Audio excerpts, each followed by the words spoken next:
ਮਸਲਾ ਕੀ ਹੋਣਾ ਜੀ ਇਹਨਾਂ ਗੋਗੇ ਦੇ ਵਾਲ ਤੇ ਵੇਖੋ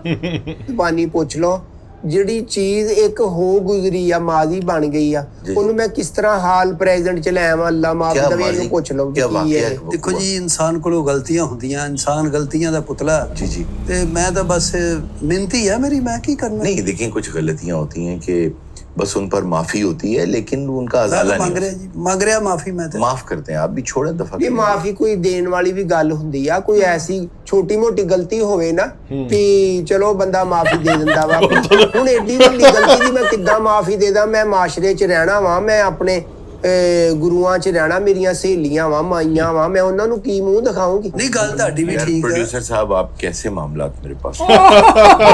जी सर मसला पता की है जी देखो नहीं ठीक है ਤੁਹਾਡਾ ਜੋ ਵੀ ਆ ਮੈਂ ਤੁਹਾਨੂੰ ਮਨਾ ਨਹੀਂ ਕਰਦਾ ਲੇਕਿਨ ਹੁਣ ਮੇਰੀ तलाफी कर दियो बहुत नामुमकिन अल्लाह दी बस आप देखो जी कर दें आप दिल से माफ कर मेरा भी घर है मेरा भी माँ बाप है मैं भी मेरे पहले सोचना सी घर घुर हुन मैनू ना घर घुर दसी मैं इदां दी अल्लाह माफी देवे मैं हुन ते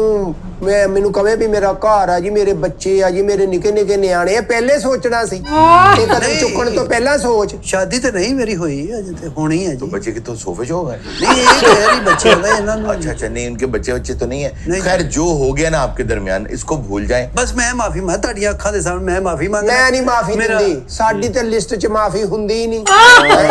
माफी मांगदा देखो जी माशरे च ਅਸੀਂ ਇਹਨਾਂ ਨੂੰ ਇੰਨੀ ਇੱਜ਼ਤ ਦੇ ਰਹੇ ਆ ਇਹਨਾਂ ਨੂੰ ਰਾਸ ਹੀ ਨਹੀਂ मैं नहीं इज्जत तेरी कीती नहीं इज्जत बनती है आपकी दे क्या रहे आपकी इज्जत बनती है बनती है सानू कड़ा कोई सदके खैर च इज्जत देनी है ਅਸੀਂ ਮਾਸ਼ਰੇ ਦਾ ਹਿੱਸਾ ਵਾਂ ਤੇਰੇ ਪੈਰਾਂ ਥੱਲੇ ਫੁੱਲ ਨਹੀਂ ਵਿਛਾਏ ਤੇ ਮੈਂ ਤੁਹਾਨੂੰ ਮਨਾ ਕੀਤਾ ਕਿਤੇ ਨੱਚਣ ਤੋਂ ਮਨਾ ਕੀਤਾ ਕਿਤੇ ਮੈਂ ਰੁਕਾਵਟ ਪਾਈ ਹੋਵੇ ਵੀ ਅੱਗੇ ਆ ਕੇ ਵੀ ਤੂੰ ਨਹੀਂ ਨੱਚਣਾ ਜਾਂ ਇੰਜ ਮੈਂ ਤੇਰੇ ਉੱਤੇ ਮੇਰਾ ਹੱਥ ਆ ਨੱਚਣਾ ਮੈਂ ਨੱਚੂਗੀ ਜਾਂ ਤੇਰੇ ਨਿੰਬੂ ਨਿਚੋੜਿਆ ਹੋਵੇ ਕਿਤੇ ਜਾਂ ਕੋਈ ਸ਼ਰਾਰਤ ਕੀਤੀ ਤੇਰੇ ਮਗਰ ਪੂਛ ਲਾਈ ਹੋਵੇ ਦੱਸ ਮੈਨੂੰ मैं तो एक माजरत कर रहा भी होगी गलती मेरे को चले जो गलती हो गई अब उसको बार बार ना दोहराएं आप भी भूल जाएं आप भी भूल जाए ना यार अब क्यों नहीं मैं बेड़ा करके होया मेरा पहले ही भूल हो गई ना अब इस बात को यहीं दबा दें कि मैं उन्हें इश्क करदा जी